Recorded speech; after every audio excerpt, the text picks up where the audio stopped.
Olá, amigos! Hoje, 21 de março de 2021, o Coral Paz e Unidade está apresentando mais um estudo para que possamos nos refletir em nossa vida. Hoje será apresentado por Maria Assunção Soares Ramos e Cláudio Donato. Temos a nossa muita gratidão pela participação desses integrantes do Coral Paz e Unidade. Vamos falar sobre a Páscoa, um momento muito importante para todos nós, a sua origem e o seu significado. Passamos a eles a palavra. Gratidão a todos por estarem conosco. Olá a todos, nós estamos aqui hoje para falar da Páscoa cristã. E para falarmos da Páscoa cristã, nós deveremos nos reportar à Páscoa judaica. Como ocorreu a comemoração da Páscoa judaica? Você poderia falar alguma coisa, Assunção, sobre o cativeiro dos hebreus no Egito? Os hebreus estiveram cativos, escravizados pelos faraós, pelo povo egípcio, durante um longo tempo. E nesse período houveram muitas digressões, muitas dificuldades, porque no início os hebreus eram considerados um povo que colaborava intensamente com os egípcios. Mas depois de uma certa ascendência do povo hebreu, os faraós resolveram que eles estariam pondo em perigo a própria vida no Egito, no poder dos faraós. Então passaram a escravizá-los. Depois de um determinado tempo, um longo tempo, houveram muitas guerras, muitas batalhas lá dentro, e os egípcios resolveram que os hebreus poderiam ir embora, sair do território egípcio e voltar para Canaã. Nesse período, como os hebreus tiveram que sair rapidamente, eles levariam pão ázimo e ervas amargas para fazer essa passagem para a volta a Canaã. Aliás, só uma parte, quer dizer, a palavra Páscoa em hebreu, ela, como é que se pronuncia mesmo? Peissa, que quer dizer então passagem.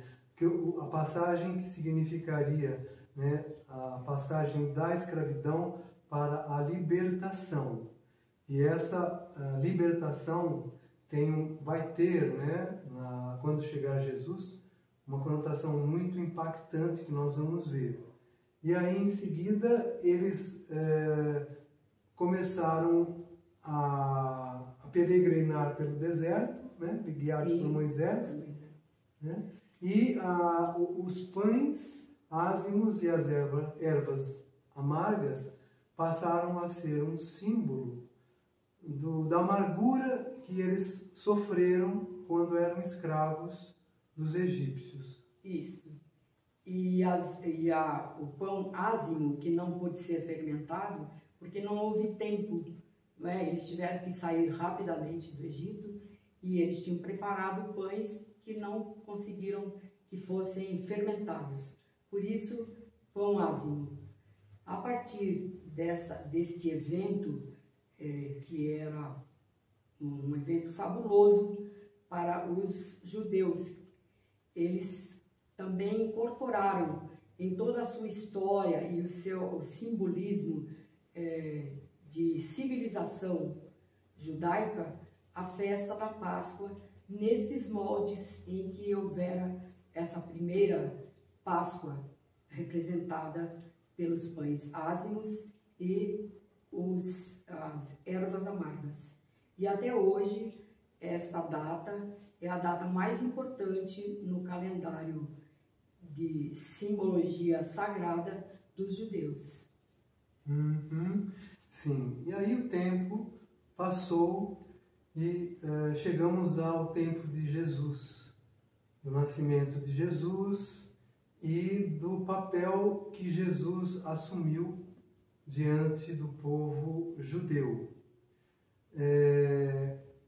Jesus escolheu a época da Páscoa judaica para celebrar a última ceia com os seus discípulos. E essa celebração, com certeza, a data ou a época, porque nós vamos ver mais adiante que não existe um dia do ano para se comemorar a Páscoa como é o Natal. O Natal sempre é 25 de dezembro, que cai numa segunda, numa terça, numa quarta, enfim. Mas a Páscoa cristã, ela sempre é comemorada num domingo. E nós vamos ver mais adiante qual foi o critério usado para escolher o domingo de Páscoa. Então, Jesus resolveu voltar a Jerusalém nas vésperas da comemoração da Páscoa judaica. E aí nós temos nos evangelhos de Mateus, Marcos e Lucas, João não cita, mas nos evangelhos de Marcos, Mateus e Lucas consta que quando Jesus estava comemorando, celebrando a Páscoa judaica, que obviamente já não seria mais a Páscoa judaica, e sim a Páscoa cristã, porque quando ele eleva o cálice, ele diz, o cálice com o vinho, né? Ele diz, tomai todos vós, este é o cálice do meu sangue, o sangue do Novo Testamento, que será derramado por muitos de vocês. Muitos de vocês. E isso nos reporta ao seguinte: não existe na Bíblia a colocação que é feita na celebração católica, que será derramado por vós e por todos os homens para o perdão dos pecados. Nos evangelhos, Jesus diz que será derramado por muitos de vós, por muitos de vocês, que ele chamaria os eleitos. Em um outro trecho do evangelho, quando perguntaram a Jesus, mestre, mas quando que vai acontecer? Vão acontecer todas essas coisas, referindo-se ao final dos tempos? Ele disse o seguinte: naqueles dias haverá muito sofrimento, haverá muita dor, muitas aflições, mas esses tempos serão abreviados, porque senão nem os eleitos resistiriam. Nem os eleitos conseguiriam resistir ao que está por vir. Por isso, esses tempos serão abreviados. Agora, Assunção, você poderia nos dizer alguma coisa sobre Jesus e Cristo? Sim.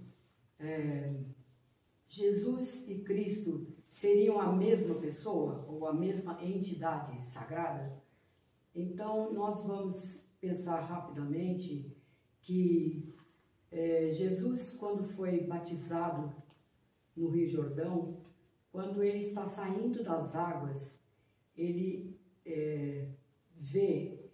visualiza uma pomba sobre ele e que ele sente e vê que é o Santo Espírito que ali está emanando todas as suas bênçãos, as suas graças sobre Jesus.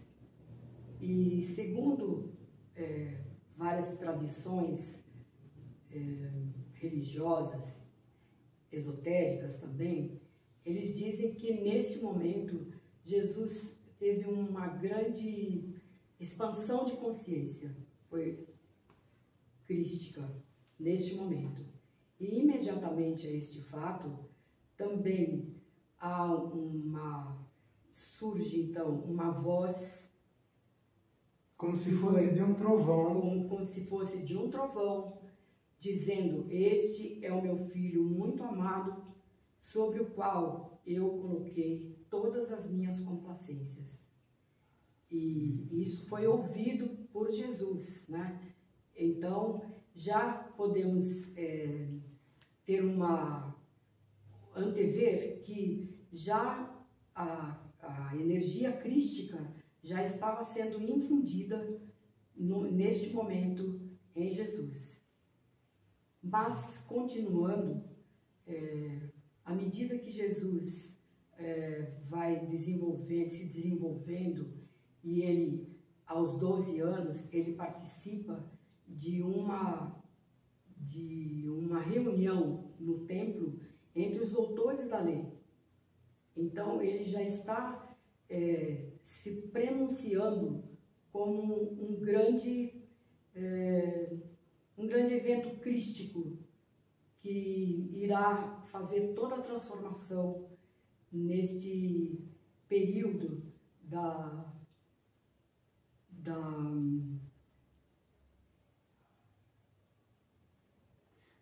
não da igreja, eu digo assim, nesse período de transmutação, de mudança de paradigma da humanidade. Continuando sobre esse mesmo tema, nós também podemos falar sobre quando Jesus está já antes da paixão, muito antes, Jesus está orando sozinho, mas seus discípulos estão próximos. E ele então se dirige aos discípulos e pergunta: o que diz a multidão sobre mim? Então os apóstolos, alguns falam que você é Elias, é a encarnação de Elias. Outros falam, não, que você é João Batista, que voltou dos mortos. Ou uma terceira opção, que você é um dos profetas que ressuscitou. Sim, é? Sim. Mas aí Pedro fala, mestre... Aí Jesus coloca os discípulos, né, numa encruzilhada, vamos dizer assim. O povo diz isso de mim, e vocês? O que vocês dizem de mim? Isso. Aí Pedro toma a palavra. Então Pedro fala, tu és o Cristo, o Filho do Deus vivo. Então Jesus fala, vocês não bem-aventurado, ó Pedro, porque não foi a carne que te revelou isso, mas foi meu Pai que está no céu. Mas vocês não divulguem essa mensagem, né? Vocês não falem a ninguém sobre isso, porque, obviamente, naquela época, os judeus estavam ansiando pelo Messias, né? Quer dizer, nas antigas escrituras, no Velho Testamento, fala-se, né, num Messias que viria para libertar o povo judeu. E essa libertação era muito assim relacionada ao que os judeus estavam sentindo naquele momento, naquela fase, porque os romanos eram os opressores dos judeus. E, obviamente, que como os judeus eram um povo dominado e os romanos os dominadores, os judeus tinham que pagar tributos, impostos aos romanos, e eles detestavam, né, essa condição de semi-escravidão, porque obviamente que eles tinham que estar sempre pagando impostos para os romanos, e frequentemente os romanos tiravam muito dos judeus. Bom, Aí, Messias e Cristo, nossa, as duas coisas se encaixavam muito bem. Jesus fazia coisas que deixavam o povo maravilhado. E o povo começou a pensar, mas será então que ele é o Messias que nós estamos esperando? Né? Não, e outros falavam, não, mas espera aí, esse daí é o filho do José, que é carpinteiro. Né? Então, havia uma divisão, e outros diziam, não, mas se ele fosse só um filho de carpinteiro, ele não faria os prodígios que ele tem feito. Né? Então, por esse motivo, é que Jesus não queria que ele fosse visto como o Messias, o libertador do povo judeu. Mas nós ouvimos muitas palavras que muitas vezes nós não temos muita noção do que significam. Por exemplo, né?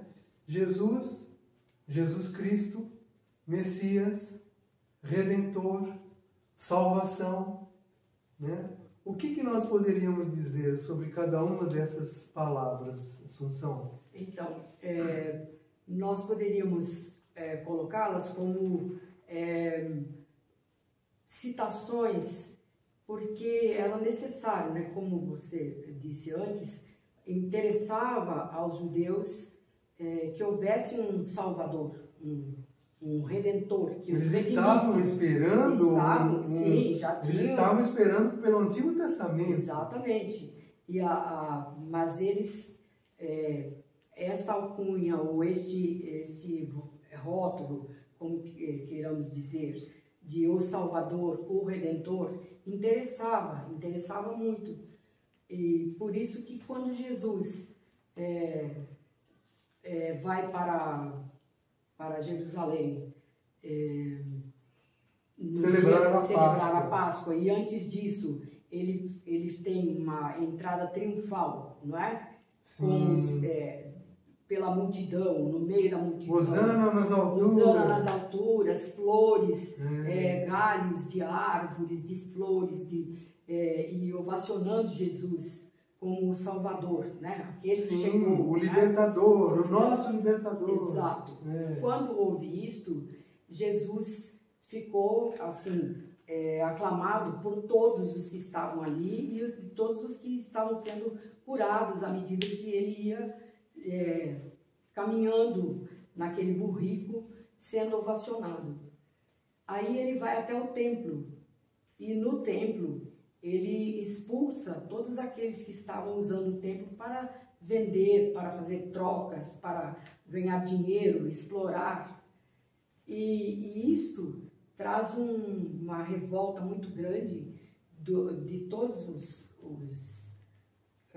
romanos, os doutores da lei. Os fariseus que obviamente tinham interesses financeiros, econômicos, em manipular o povo, eles que se apropriaram das leis de Moisés e obrigavam o povo a cumpri-las. Tá. Então, nós vamos só dizer o seguinte: o Redentor, a figura do Redentor, é uma figura que é usada da seguinte forma. Quando Jesus assumiu o papel de Cristo, quer dizer, ele assumiu também dívidas que todos nós temos e que nós não conseguiríamos pagar de forma alguma. Era necessário um Redentor. O Redentor é aquele que veio nos redimir para saldar uma dívida que nós não teríamos condição de resgatar sozinhos. Muito bem. Aí então, Jesus fala em salvação. O que significa essa salvação? Quer dizer, a partir do momento em que ele assume o papel de Jesus Cristo e ele derramou seu sangue na cruz por nós, ele disse, esse sangue está sendo derramado pela nova aliança, pelo Novo Testamento, que será derramado por muitos muitos de vocês, para que haja exatamente a salvação. Quer dizer, o que significa salvação? A Igreja Católica colocou como céu e inferno, né? Quem for salvo vai para o céu, quem não for salvo vai para o inferno, mas isso seria um outro aspecto.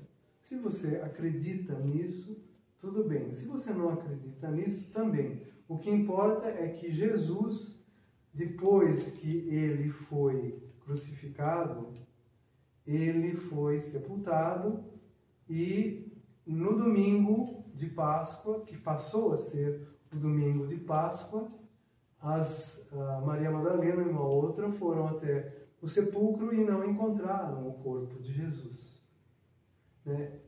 E aí vem aquela questão, Jesus ressuscitou. Esse ressuscitar significa, do ponto de vista cósmico, que todos os átomos que compunham o corpo de Jesus foram espalhados pelo universo. Estão aqui, estão nesse momento, estão em todas as partes. E ele pôde, pelo sacrifício dele, ele conquistou o direito de exercer a vontade dele sem gastar energia. Esse foi o significado cósmico da ressurreição. Agora, sobre a data de comemoração da Páscoa, é um domingo. Qual domingo? Então foram estudar quando é que o povo hebreu saiu do Egito. Ele saiu do Egito, então está escrito lá, quando o trigo novo começou a surgir. Isso significa, no hemisfério norte, era início da primavera. Aí eles saíram do Egito no início da primavera, no hemisfério norte. Muito bem. Tá. Jesus ressuscitou no domingo, então a Páscoa tem que ser no domingo. Tá. E o que mais? Aí entra um estudo astrológico que na Igreja Católica se praticava há muitos séculos atrás, que depois não praticaram mais, foi esquecido. Quando vocês puderem ir no Mosteiro de São Bento, podem olhar para a abóbada de entrada, que vai estar desenhado lá no alto, muito, muito lindamente, os 12 signos do zodíaco. Isso é prova incontestável de que houve estudo de astrologia na Igreja Católica. Então, a Páscoa passou a ser o primeiro domingo depois do início da primavera e depois da primeira lua cheia que houvesse. Por esse motivo é que a Páscoa é uma data móvel, né? Ela nunca é no mesmo dia do ano, né? E, por conseguinte, o Carnaval é 40 dias antes da Páscoa, também é uma data móvel, né? Da mesma forma que a Páscoa não acontece sempre no mesmo dia e mês, o Carnaval também não acontece. Muito bem. Agora, você gostaria de falar alguma coisa sobre o símbolo da Páscoa que hoje nós assumimos? O símbolo da Páscoa hoje assumido é um símbolo que está voltado a tradições que nem são as tradições genuinamente religiosas, né? Elas estão mais ligadas a uma tradição dos países frios, não é? que começaram a desenvolver por conta de um folclore da própria sociedade, de pintar ovos de Páscoa, ovos de galinha. De galinha. No início eram ovos de galinha. No início eram ovos de galinha ofertados como uma um trocava com né? o outro, né? Dava um ovo, você me dava o seu ovo pintado, eu dava o meu ovo pintado, e era uma forma de comemorar a Páscoa cristã. E com a evolução dos tempos, hoje nós temos os ovos de Páscoa de chocolate, né? Sofisticados, simples, ou da forma que for, que simbolizam a Páscoa hoje mundanamente, né? Quando Jesus nasceu, né, a comemoração do Natal depois passou a ser a comemoração do Papai Noel. Saiu Jesus e entrou o Papai Noel. Depois, na Páscoa, sai novamente Jesus e entra o coelhinho, e entra os ovos de Páscoa, porque é assim que nós estamos nessa nossa época do nosso planeta, né? Os interesses espirituais estão em baixa e os interesses materiais estão em alta. Então, quer dizer, o ovo de Páscoa, ele tem um significado ligado à vida que está latente dentro do ovo. Então, é isso que foi o significado de se usar o símbolo do ovo para comemorar a Páscoa. E o coelhinho é um animal de muita fertilidade, ou seja, a multiplicação que a Páscoa permite, né, entre todos aqueles que comemoram a Páscoa com um sentido espiritualista. Então, era isso que nós tínhamos. Você gostaria de acrescentar mais alguma coisa? Eu acho que foi suficiente, né, para que pudéssemos desenvolver. Então, nós agradecemos a todos que puderam estar aqui conosco nesta comemoração antecipada, mas na reflexão do que significa o que vai acontecer. Que a Páscoa para nós possa ser, de agora em diante, ter um sentido mais profundo, mais espiritual. Que nós possamos sempre nos lembrar que Jesus doou sua vida por nós. Gratidão a todos. Gratidão.